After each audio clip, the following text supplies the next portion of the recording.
sayur toge tumis dengan bersama tahu dan tempe ya. Simple, senang, mudah. Jom masuk dapur Kidal. Bahan yang diperlukan adalah 5 bawang putih, 2 bawang merah dan juga cili hidup merah 1 serta cili Thailand merah 2 ya. Saya guna satu ikat daun kucai dan 1 genggam toge ya. Ini ada 1 biji tahu dan juga 1 tempe. Tapi tempe ni saya guna setengah saja ya. Okey. Ini saya guna lada putih ya.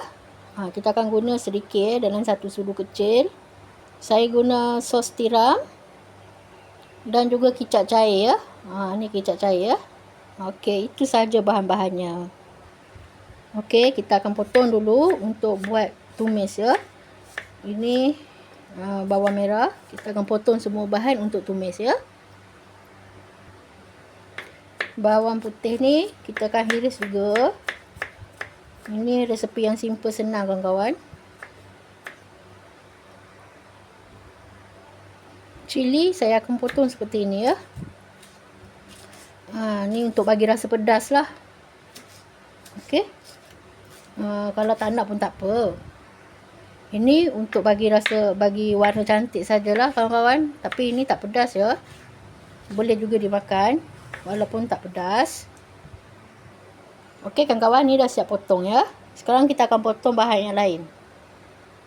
Kita akan potong tahu untuk buat goreng dahulu ya. Okey, tahu ni belah 4 saja. Seperti ini.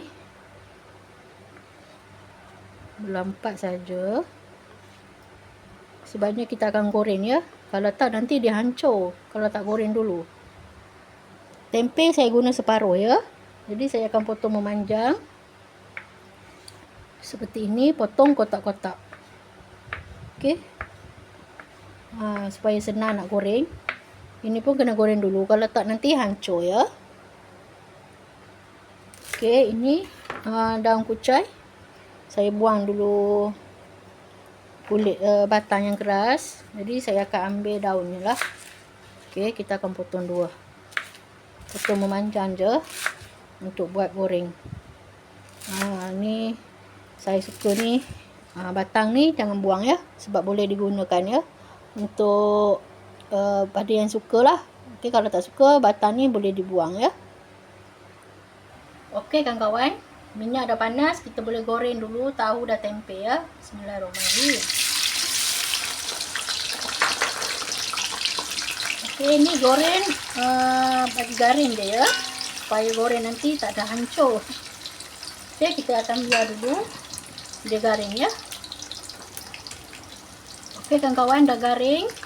Bolehlah diangkat ya. Seperti ini.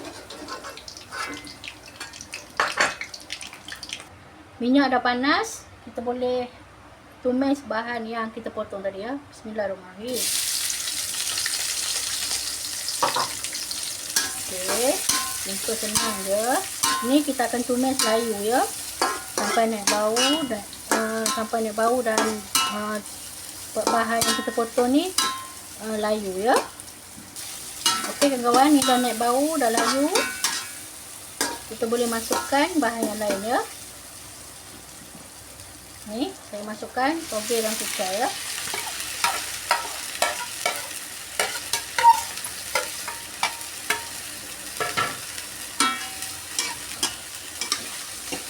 Kacau dulu toge dan kucai ni bagi layu.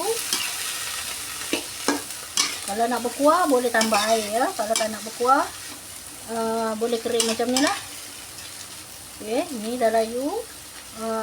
Saya akan masukkan ni. Simple je kawan-kawan, senang, mudah. Masuk je semua. Kuali ni tak berapa besar ya. Jadi kena kacaunya perlahan-perlahan lah. Okey. Saya akan masukkan sos tiram agak-agak ya. Dalam 2 sudu sos tiram, 1 sudu kicap cair. Ini buah kuah. Kita masukkan sos ini. Lada putih. Lada putih ni rasanya lain ya daripada lada hitam. Kalau suka banyak boleh banyak, kalau tak suka banyak boleh sikit. Diaduk-aduk, dikacau. Okey. Ini kacau-kacau kawan-kawan. Kena kacaunya perlahan sebabnya kualinya kecil. Okey, masukkan air panas. Saya guna air panas ya. Sebabnya bagi cepat. Air panas ni lebih okey lah daripada air tak panas. Okey. Ni saya buat kuah. Sebabnya tadi goreng telur. Jadi tak ada kuah. Jadi saya buat sayur inilah. Buat kuah kepada makan dengan nasi nanti. Okey. Ini tak boleh lama-lama ya. Sebabnya toge tak elok lama-lama ya. Dia kurang rangup. Okey. Dah siap. Untuk bahan perasa boleh bubur bahan perasa kawan-kawan nak. Macam saya bubur satu sudu kecil je. Serbuk ikan bilis ya. Sebabnya saya tak bubur garam lagi lah. Sebab tadi dah ada sos tiram kan. Sos tiram pun dah masing kan. Jadi saya tak bubur. Okey. Ni dah siap ya. Bolehlah dihidangkan. Simple, senang, mudah-mudah kawan-kawan. Alhamdulillah dah siap. Ini ya. Toge, kucai, tahu dan tempe tumis. Okey. Simple, senang, mudah kawan-kawan. Ini buat menu makan bersama keluarga. Senang sangat. Menu ni ringkas, mudah dan jimat ya. Ni tak banyak pakai kos. Okey. Jumpa lagi di next video. Bye. Assalamualaikum.